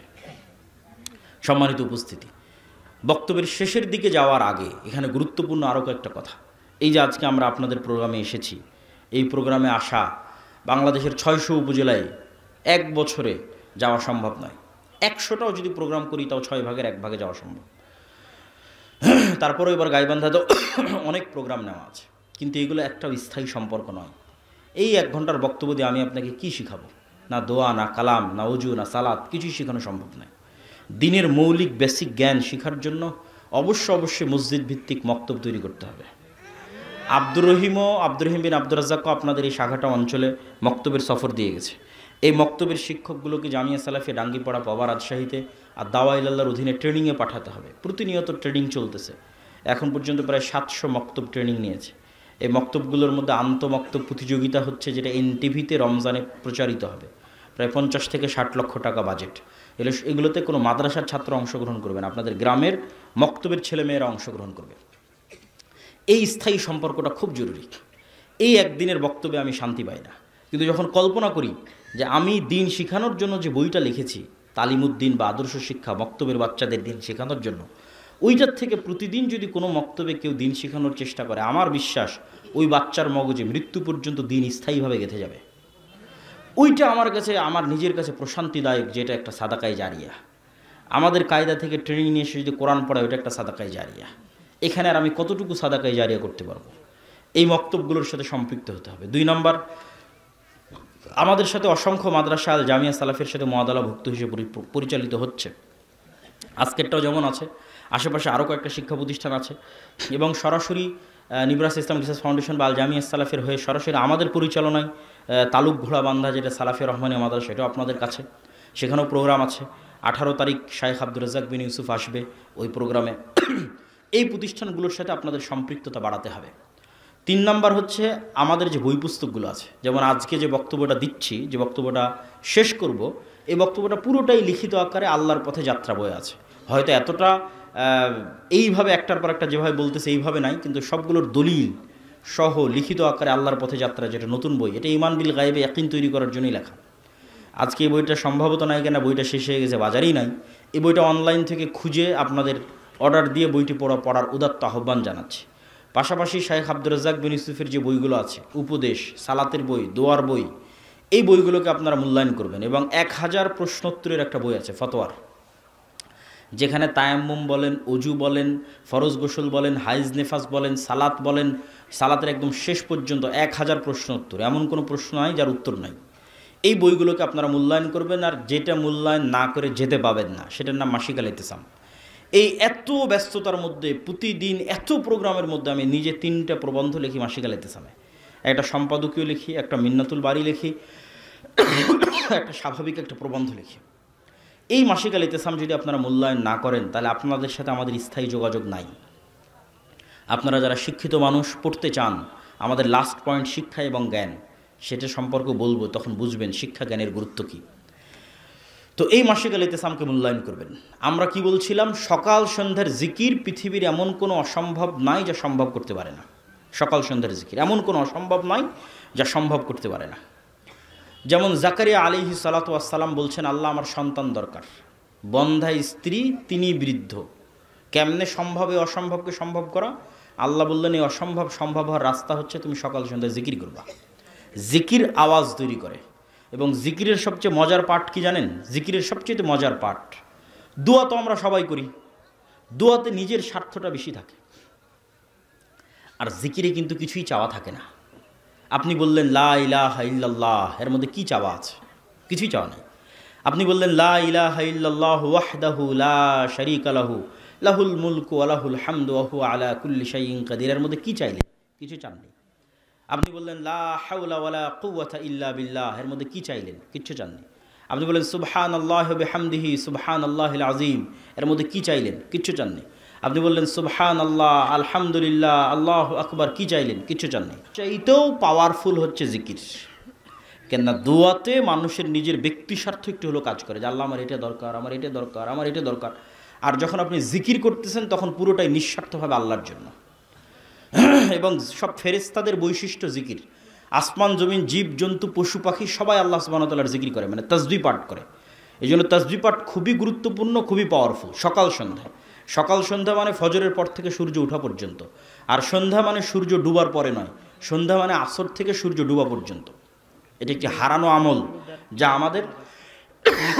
যা আমাদের আদায় করা উচিত। পয়েন্ট নাম্বার 4, মুসলমানদের বিজয়ের জন্য 4 নাম্বার পয়েন্ট, শিক্ষা এবং জ্ঞান। মুসলমানরা গোলামি থেকে মুক্তি পাবে, স্বাধীন হবে, নেতা হবে। পয়েন্ট নাম্বার 4, শিক্ষা এবং জ্ঞান। আল্লাহ সুবহানাহু ওয়া তাআলা যে সিস্টেমের উপর পৃথিবী ডেভেলপ করেছেন, এই সিস্টেম উনি ভাঙতে চান না, খুব কম ভাঙেন। যেমন আল্লাহর পৃথিবীর সিস্টেম কি? কাউকে যদি আগুনে নিক্ষেপ করা হয় পুড়ে যাবে, কত বড় আল্লাহওয়ালা তাও পুড়ে যাবে। ইব্রাহিম আলাইহিস সালামের ক্ষেত্রে আল্লাহ সিস্টেম ব্রেক করে আগুনকে থামিয়ে দিয়েছেন। কিন্তু আসহাবুল উখদুদ সূরা বুরুজের ঘটনা পড়েন, ওদেরকে আগুনে নিক্ষেপ করা হয়েছে, আগুন ওদের জ্বালিয়ে দিয়েছে। আজ গাজাতে কি আল্লাহওয়ালা মানুষ নাই, পরহেজগার মানুষ নাই? আফগানিস্তানে কি আল্লাহওয়ালা পরহেজগার মানুষ ছিল না? আল্লাহ তার সিস্টেম ব্রেক করেন না। এই সিস্টেমের উপর পৃথিবী ডেভেলপ করা আছে।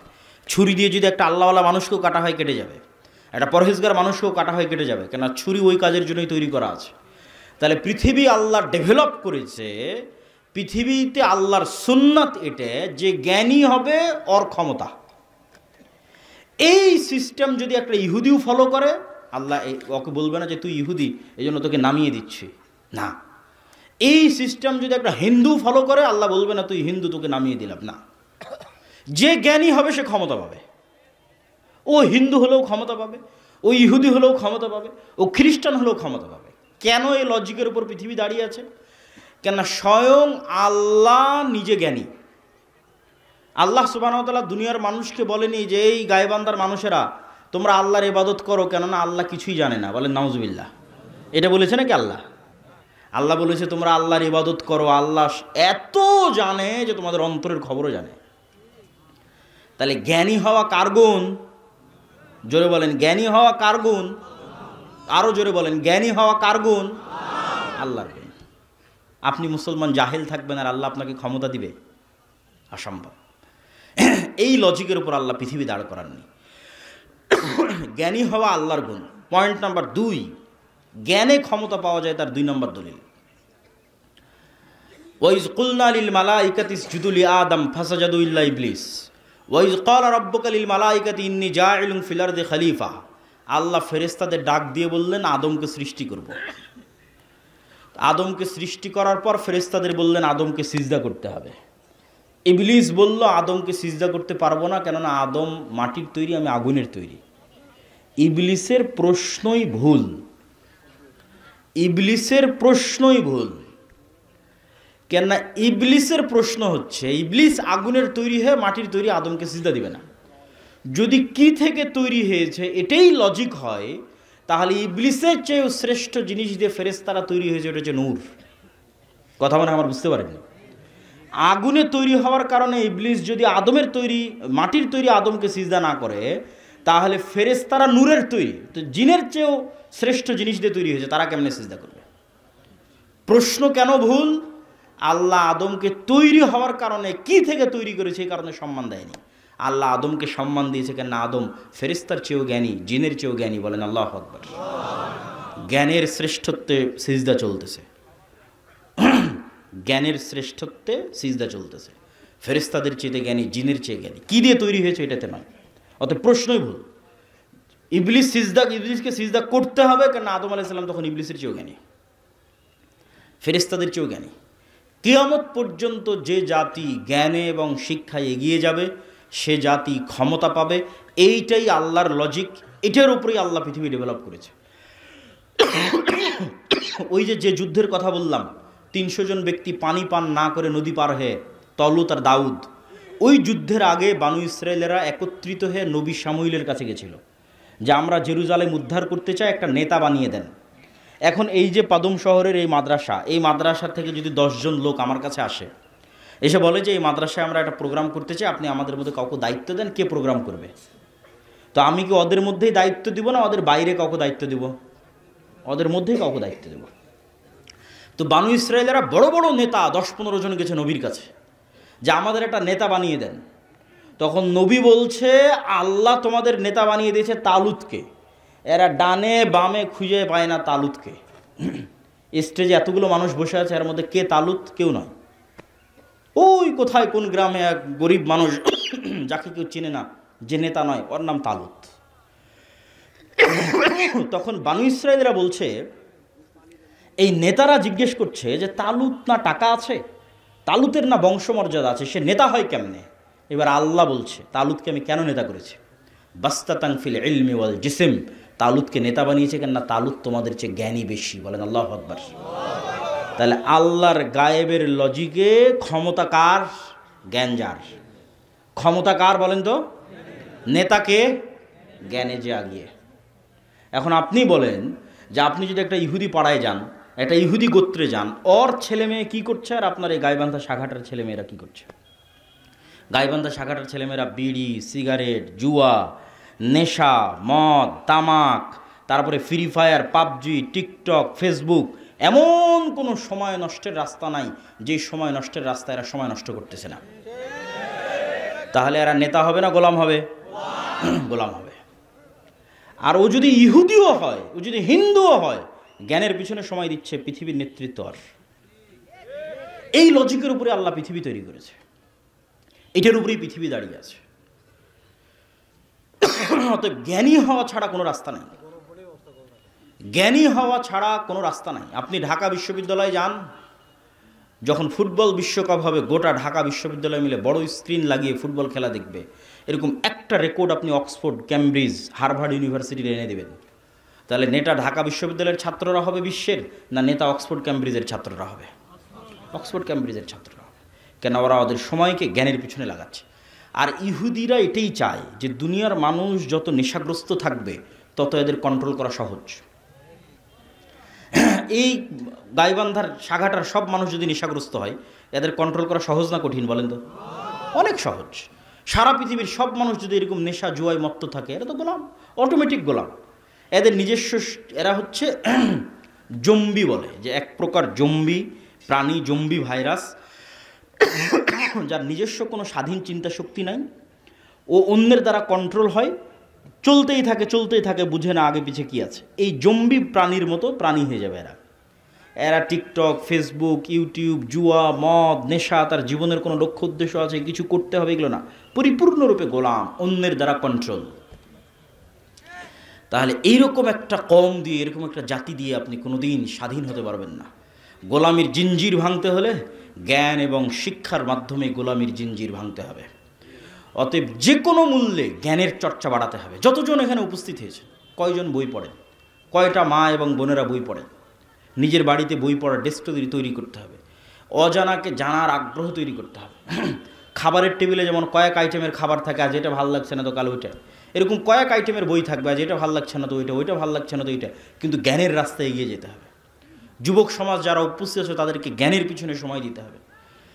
এই পুরো ফেসবুককে ডেভেলপ করা আছে, পুরো টিকটককে ডেভেলপ করা আছে, কোটি কোটি টাকা এর পিছনে ব্যয় করা আছে। শুধু এই সাইকোলজিক্যাল যারা সায়েন্টিস্ট, মানসিক বিজ্ঞানী যারা, ওদের পিছনে কোটি কোটি টাকা বেতন দিয়ে নির্ধারণ করা আছে যে কোন কালার, কোন ফিচার মানুষের সময়কে বেশি টেনে রাখতে পারবে, ওই কালার ওই ফিচার কোনটা বের করো। তখন দেখবে যে সব নীল কালার, কেননা তারা গবেষণা করে বের করেছে যে নীল মানুষের ব্রেনকে বেশি অ্যাট্রাক্ট করতে পারে। সেটা এখন টুইটার হোক, সেটা ইনস্টাগ্রাম হোক, সেটা এখন কী বলে ওর নাম ফেসবুক হোক। তারপরে ফিচার, এই যে নিউজ ফিড এমন একটা ফিচার যা ঘন্টার পর ঘন্টা মানুষের মনোযোগকে টেনে ধরে রাখতে পারবে। তাহলে সময় নষ্ট মানে জ্ঞান অর্জন করতে পারছেন না, জ্ঞান অর্জন করতে পারছেন না মানে গোলাম তৈরি হচ্ছে। ইহুদিরা এটাই চায়। ওই খ্রিস্টানেরাও পৃথিবীর লজিক বুঝে না। খ্রিস্টানেরাও 5 দিন ইনকাম করে 2 দিন মদের বার, জুয়ার পাব, হচ্ছে খ্রিস্টানদের অভ্যাস। 2 দিনের টাকা উপার্জন করে, 5 দিনের টাকা উপার্জন করে মদের বারে, জুয়ার পাবে আর গার্লফ্রেন্ডের পিছনে খরচ করে শেষ। তাহলে ওই খ্রিস্টানকেও কে কন্ট্রোল করতে পারবে? ইহুদিরা। এবং কন্ট্রোল করতেছে, অলরেডি কন্ট্রোল করতেছে। নেশাগ্রস্ত মানুষ কোনোদিন স্বাধীন নয়, জুয়ায় আক্রান্ত মানুষ কোনোদিন স্বাধীন নয়, সময় অপচয় করে এরকম মানুষ কোনোদিন স্বাধীন নয়। এই জন্য আমাদের কোরআন শুরুই হয়েছে ইকরা বিসমি রব্বিকাল্লাযী খালাক দিয়ে। আল্লাহ নিজে জ্ঞানী, আদম আলাইহিস সালাতু ওয়াস সালাম জ্ঞানী, মুহাম্মদ সাল্লাল্লাহু আলাইহি সাল্লাম জ্ঞানী। বক্তব্যের শেষের দিকে এসে আপনাদেরকে সামারি করি, সারমর্ম করি। মুসলমানেরা গোলাম আছে, স্বাধীন হতে চায়, নেতা হতে চায়, বিশ্বকে শাসন করতে চায়। 4টা গুণ লাগবে। ঈমান বিল গায়বে ইয়াকিন লাগবে। গায়েবী মদদ কিভাবে পাওয়া যাবে তার লজিক সম্পর্কে জানতে হবে। পয়েন্ট নাম্বার 2, নেতা হওয়ার যে বীজ এটা বপন করতে হবে। সেটা হচ্ছে সত্য বলা শিখতে হবে। আজকে এখান থেকে ওয়াদা করে যাবেন, নিজেরা জীবনে কোনোদিন আর মিথ্যা বলবেন না। 2 নাম্বারই করে অর্থ ইনকাম করবেন না। 2 নাম্বারই দুর্নীতি করে মানুষকে ধোঁকা দিয়ে 1 টাকা উপার্জনের চেষ্টা করবেন না। তাহলে আপনি নেতা হবেন, আপনার ছেলে নেতা হবে। অন্যথায় আপনি গোলাম, আপনার ছেলে গোলাম, এই জাতি গোলাম। একটা প্রজন্ম লাগবে যারা ঈমান বিল গায়বে ইয়াকিন রাখে, একটা প্রজন্ম লাগবে যারা শতভাগ সত্যবাদী, শতভাগ আমানতদার, ন্যায়পরায়ণ এবং ধৈর্যশীল। 3 নাম্বার, একটা প্রজন্ম লাগবে যারা শুধু সালাত, 5 ওয়াক্ত সালাত নয়, রাতের সালাতেও অভ্যাসী। যারা শুধু 5 ওয়াক্ত সালাত নয়, সকাল সন্ধ্যার জিকিরও অভ্যাসী। কেন? গায়েবের মদদকে টেনে নিয়ে আসার মাধ্যম লাগবে। 4 নাম্বার, জ্ঞান এবং শিক্ষায় এগিয়ে যেতে হবে। এই সর্বনিম্ন এই কয়টা শর্ত যদি পূরণ করতে পারে মুসলমানেরা, তাহলে মুসলমানেরা শুধু বাংলাদেশের নেতা হবে না, সারা পৃথিবীর নেতা হবে। আপনি বাংলাদেশের নেতা হওয়ার জন্য ঈমান বিল গায়বে ইয়াকিন না থাকার জন্য মন্দির পাহারা দিয়ে ক্ষমতা অর্জন করতে চাচ্ছেন। আর যদি ঈমান বিল গায়বে ইয়াকিন অর্জন হয়, আর এই যে পয়েন্টগুলো বললাম এগুলো অর্জন হয়, শুধু বাংলাদেশের ক্ষমতা আল্লাহ আপনাকে দিবে না, সারা পৃথিবীর ক্ষমতা দেবে। কেন? গায়েবের লজিকে আপনাকে ক্ষমতার পূর্ব শর্ত পূরণ করতে হবে, ক্ষমতা পাওয়ার পূর্ব শর্ত পূরণ করতে হবে, তখন আল্লাহ আপনাকে ক্ষমতা দিবে। এই বলে আমি আমার আজকের সংক্ষিপ্ত বক্তব্য এখানেই শেষ করছি। হইচই করবেন না, প্রশ্নোত্তর আছে। আচ্ছা, প্রধান অতিথি 5 মিনিটের মধ্যে আসতেছে, উনি একটু কথা বলবে। আর বই পুস্তকও আছে কোথায়, ডান পাশে মনে হয় গেটের বাইরে। একটু ধীর স্থিরভাবে থাকেন, একটু প্রশ্নোত্তরগুলো শোনেন, প্রশ্নোত্তরগুলো গুরুত্বপূর্ণ। বিসমিল্লাহ। বই ডান পাশে আছে, উঠিয়েন না। নামাজের পর সম্মিলিত মোনাজাত, এই এক ফতোয়া আর কতদিন দিব বলেন? এই এক ফতোয়া দিয়ে আমার আব্বা জীবন পার করে দিয়েছে। হ্যাঁ, তাই নয় কি? শায়েখ আব্দুর রাজ্জাক বিন ইউসুফ 30 বছর এই এক ফতোয়া দিয়ে জীবন পার হয়ে গেল। মৃত মানুষের কোনো চোর যদি চুরি করে আর বলে পৃথিবী সৃষ্টির 50,000 বছর পূর্বে আল্লাহ আমার ভাগ্যে এটাই লিখেছে, তিনি আমার ভাগ্যে তওবা লেখেনি, তাহলে তার কথাটি গ্রহণযোগ্য হবে না কেন? প্যান্ডেলের ডানে বই আছে। খুব সুন্দর প্রশ্ন। হইচই না করে আপনারা ধীর স্থিরভাবে বসে থাকেন, প্রশ্নের উত্তর দিচ্ছি। প্রশ্ন কি করেছে? প্রশ্ন করেছে যে চোর চুরি করে বলতেছে এটা তার তাকদীর। তা এখন আপনি চোরকে বলেন যে তুমি আজ চুরি না করে একজনকে হত্যা করো, দিয়ে আদালতের সামনে দাঁড়িয়ে বলো এটা আমার তাকদীর, দেখো তোমার এই হত্যার ফাঁসি বাঁচে কিনা। আচ্ছা, তাকদীর কি জিনিস? মানুষ তাকদীর সম্পর্কে জানেই না। তাকদীর মূলত আল্লাহর জ্ঞান। তাকদীর মূলত আল্লাহর জ্ঞান। আমার সাথে বলেন তো, তাকদীর কি? তাকদীর আল্লাহর জ্ঞান। আমরা মনে করি লিখিত জিনিস, এটা তো অনেক পরে। এটা তাকদীরের 2 নাম্বার স্টেপ। আল্লাহর যে বিশাল জ্ঞান আছে, মহাসাগরের চেয়েও সীমাহীন অসীম জ্ঞান, সেই জ্ঞান থেকে শুধুমাত্র অল্প একটু, যেটাই আসমান, জমিন, পৃথিবী, মানুষ, জিন এই রিলেটেড, ওইটা আল্লাহ পৃথিবী সৃষ্টির 50,000 বছর আগে লাউহে মাহফুজে ট্রান্সফার করে দিয়েছে আল্লাহর অসীম জ্ঞান থেকে। তাহলে লাউহে মাহফুজের সাথে এই সমগ্র পৃথিবী এমনভাবে কানেক্টেড যে এখানে একটা গাছের পাতা পড়লো সেটা লাউহে মাহফুজের সাথে কানেক্টেড। সারা পৃথিবীর কেন্দ্রীয় ডাটা সার্ভার, আসমান, জমিন এবং তার মধ্যে যা কিছু আছে, তার সেন্ট্রাল ডাটা সার্ভার হচ্ছে লাউহে মাহফুজ। এই লাউহে মাহফুজ থেকে 1 বছরের ডাটা ফেরেশতাদের কাছে হস্তান্তর হয়। লাইলাতুল কদরের রাতে ফেরেশতাদের কাছে 1 বছরের ডাটা হস্তান্তর হয়। তাহলে লাউহে মাহফুজে যে তাকদীর লিখিত আছে এটা আল্লাহর জ্ঞান। এবার মানুষ যখন যে কাজ করবে সেই কাজ সে স্বেচ্ছায় করবে। আপনি যেমন একটা গেম যখন ডেভেলপ করেন, একটা সফটওয়্যার যখন ডেভেলপ করেন, ওখানে ফাংশনগুলো যখন ক্রিয়েট করেন, এই ফাংশনগুলো এক প্রকার তাকদীরের মতো। কিন্তু আপনি এটা জানেন না যে কে কখন কোন ফাংশন গ্রহণ করবে।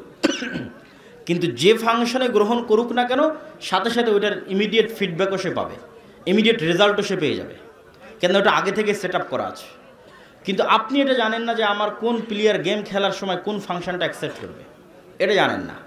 তো আল্লাহর জ্ঞান এত অসীম, উনি একে তো পৃথিবী একটা সিস্টেমের উপর ডেভেলপ করেছে, একটা তাকদীরের উপর ডেভেলপ করেছে, আবার কোন মানুষ কোন অপশনটা অ্যাকসেপ্ট করবে এটাও আল্লাহ জানেন।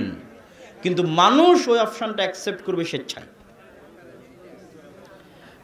মানুষ তার পুরো শরীরের সকল শক্তি, সকল ক্ষমতা ব্যবহার করতেছে আল্লাহ সুবহানাহু ওয়া তাআলার অনুমতিতে, কিন্তু ব্যবহার করতেছে নিজের ইচ্ছায়।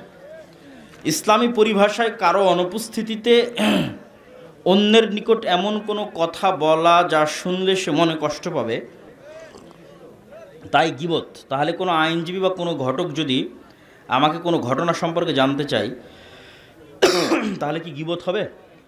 মুসলিম ভাইয়ের কল্যাণে, মুসলিম প্রতিষ্ঠানের কল্যাণে, মুসলিম দেশের কল্যাণে দোষ ত্রুটি বলা যায়। রাসূল সাল্লাল্লাহু আলাইহি ওয়াসাল্লাম নিজেও বলেছেন, আমি বিজ্ঞান ও কোরআন মাজিদের মধ্যকার সম্পর্ক নিয়ে জানতে ভীষণ আগ্রহী, এরকম কোনো বই থাকলে জানানোর অনুরোধ করবেন। প্রশ্নটি একজন হিন্দু গবেষকের। তিনি বলেন, ইসলাম ধর্ম বলে ধ্যান করা নিষেধ, কিন্তু হযরত মুহাম্মদ সাল্লাল্লাহু আলাইহি ওয়াসাল্লাম গুহায় কেন গিয়েছিলেন এবং সেখানে তিনি কিভাবে আল্লাহর উপাসনা করতেন? সম্মানিত উপস্থিতি, সকল নবী সালাত আদায় করত। সালাত আদায়ের ধরনে পার্থক্য হতে পারে। ঈসা আলাইহিস সালাম যখন মায়ের পেট থেকে প্রথম কথা বললেন, মায়ের কোল থেকে যখন প্রথম কথা বললেন, তখন প্রথম কথার মধ্যে ঈসা আলাইহিস সালাম বলেন, ওয়াউসানি বিসসালাতি ওয়াজ যাকাতি মা দুমতু হাইয়া। আল্লাহ, আমি ঈসা, আমাকে আদেশ দিয়েছে আমি যেন মরা পর্যন্ত সালাত আর যাকাত আদায় করি। তাহলে ঈসা আলাইহিস সালাম মায়ের পেট থেকে, কোল থেকে বলতেছে যে তাকে আল্লাহ কিসের আদেশ দিয়েছে? সালাতের। তাহলে সালাত এবং যাকাত সকল নবী আদায় করতে, ধরন ভিন্ন হতে পারে। তাহলে মুহাম্মদ সাল্লাল্লাহু আলাইহি ওয়াসাল্লাম কীভাবে ইবাদত করতেন? তার দাদা আব্দুল মুত্তালিবকে যেভাবে ইবাদত করতে দেখেছে, সেই ইবাদতের ধরন আমাদের জানা নেই।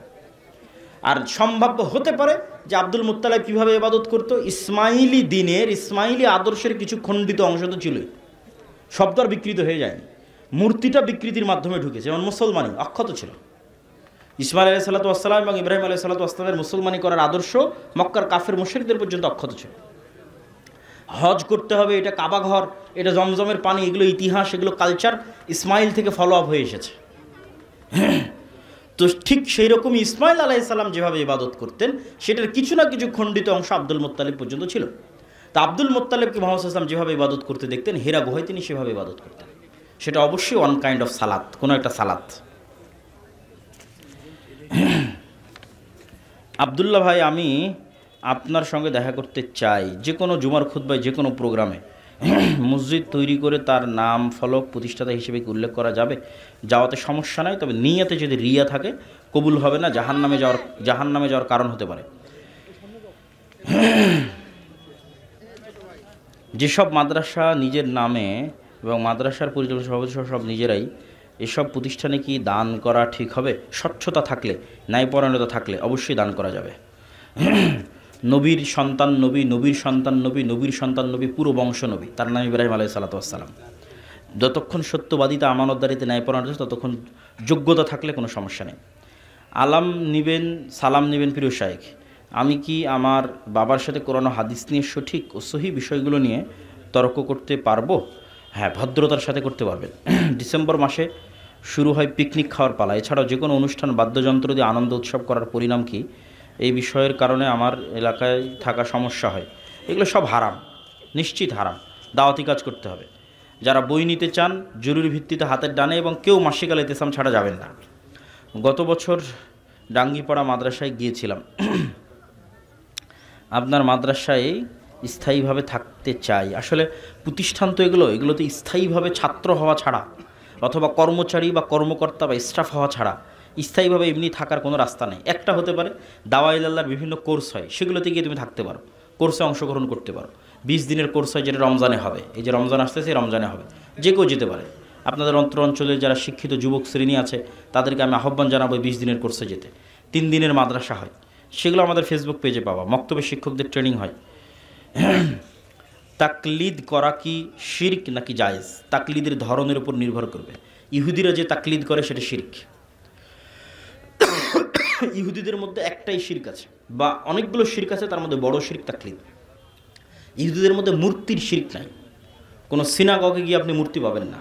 ইহুদিরা কোনো বিমূর্ত চিত্র তথা আঁকিয়ে চিত্রের ইবাদত করে না, বরং অদৃশ্য সত্তা আল্লাহর ইবাদত করে। তো ইহুদিদের মধ্যে শিরক কি? তাকলিদের শিরক। সেটা আল্লাহ কোরআনেও বলেছে যে ইহুদি যারা গুরু, ধর্মগুরু, তারা হালালকে হারাম করে দিলে ওরা হারাম মনে করে, হারামকে হালাল করে দিলে ওরা হালাল মনে করে। যেমন জেনা করা আল্লাহ তাওরাতে হারাম করেছে। 10টা যে আদেশ আল্লাহর তাওরাতে লিখিত আকারে এসেছিল, যেটা এখনকার তাওরাতেও আছে, যেটা এখনকার কোরআনেও আছে, তার মধ্যে জেনা হারাম।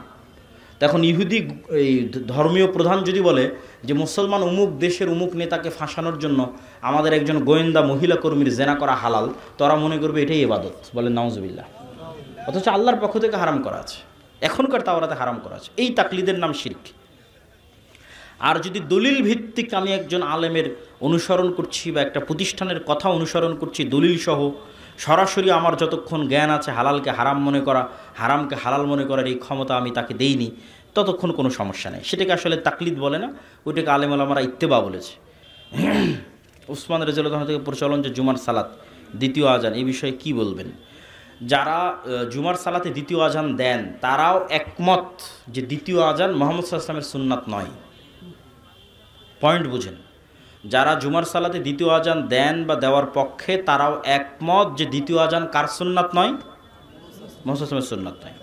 তাহলে তারা খোলাফায়ে রাশিদিনের সুন্নাত হিসেবে সেটাকে ধরে থাকতে চান। আর আমরা মনে করি রাসূল সাল্লাল্লাহু আলাইহি ওয়াসাল্লামের সুন্নাত বেশি প্রাধান্যপ্রাপ্ত। যাদের কোনো সন্তান নেই তারা কি কোনো সন্তানকে দত্তক নিতে পারবে? নিতে পারবে, তবে পর্দার বিধান অব্যাহত অক্ষত থাকবে, ওয়ারিসের বিধানও নষ্ট করা যাবে না। আবার টাকার বিনিময়ে সমস্যা নেই। কত মদিনায় যাওয়ার সুযোগ আছে? জামিয়া সালাফিয়া থেকে মদিনায় যাওয়ার সুযোগ আছে। জামিয়া সালাফিয়ার সাথে মদিনা ইসলাম বিশ্ববিদ্যালয়ের মুআদালা হয়েছে। শায়েখ, আমাদের গ্রামে 2টি মাজার আছে যেখানে মাঝে মাঝে গান বাজনা হয়, সেহেতু বছরের একটি নির্দিষ্ট দিন উরুস মাহফিল নামে গান বাজনা ও গাজার আসর বসে। নাউজুবিল্লাহি মিন যালিক। এগুলোকে প্রতিহত বা প্রতিবাদ করার অবশ্যই চেষ্টা করতে হবে। হযরত আদম আলাইহিস সালামকে সিজদা করেননি, তখন দিনের কোনো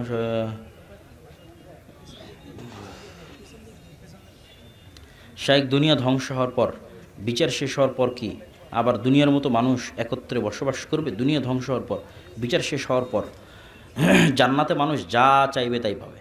যদি বলে যে আমার পাদুম শহরের সাঘাটার এই গ্রামের স্মৃতিতে আমি ফিরে যেতে চাই, এটারও ব্যবস্থা আল্লাহ করে দেবে। আত্মীয় স্বজনের সাথে যদি তারা, যে সমস্ত আত্মীয় স্বজন জান্নাতে যাবে, তাদের সাথে যদি এই দুনিয়ার এখানে ফিরে এসে একটু ঘুরে বেড়াতে চায়, যমুনার নদীতে একটু গোসল করতে চায়, সেটারও সুযোগ দেওয়া হবে। এটাই তো জান্নাতে যাওয়ার মজা। লাইফ যদি এখানেই শেষ হয়ে যায় তাহলে এই জীবনের মানে কী হলো? লাইফের প্রকৃত এনজয় তো ওটাই, যেটাতে আপনি চিরস্থায়ী এনজয় করতে পারবেন। এই শৈশবের স্মৃতিগুলোতে আবার ফিরে যেতে পারবেন, ওটাই তোর জীবন। তাহলে এটার জন্য জান্নাতে যাওয়াই লাগবে, কোনো রাস্তা নেই। কিস্তিতে ফোন, ফ্রিজ এগুলো নেওয়া কেমন? আমি আমার বহু বক্তব্যে বলেছি, বিলাসী পণ্যতে সুদযুক্ত ঋণ বহু দূরের কথা, কর্জে হাসানা নেওয়াও জায়েজ হবে কিনা আমার জানা নাই। কর্জে হাসানাও তখন জায়েজ হবে যখন আপনি বিপদে।